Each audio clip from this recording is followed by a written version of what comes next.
बिहानी यो बुढी गण्डकीको पुलमा साइकल चलाउँदै फिजिकलको लागि एक्सर्साइजको लागि किनभनेदेखि हामीले यदि परमेश्वरको महिमालाई हामी निरन्तरता दिन हामी कोसिस गर्छौँ भनेदेखि प्रयास गर्छौँ भनेदेखि पुरै हामीले हाम्रो शरीरलाई पनि धेरै हामीले मेन्टेन गर्नुपर्छ।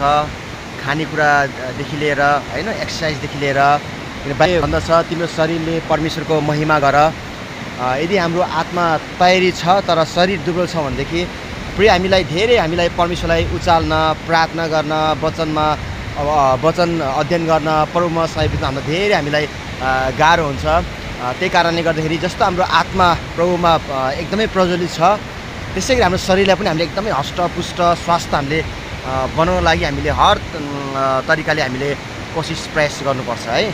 आज बिहान चाहिँ म यो साइकलमा एक्सर्साइज गर्दै अनि प्रभुलाई सम्झिँदै प्रभुको महिमा गर्दै अनि आज म तपाईँलाई बताउन चाहन्छु तपाईँले निरन्तर प्रार्थना गर्नुहोला। अनि प्रार्थना गर्ने व्यक्तिले जहिले पनि विजयलाई पर्खिराखेको हुन्छ, एउटा जयवन्त जीवनलाई परिराखेको हुन्छ।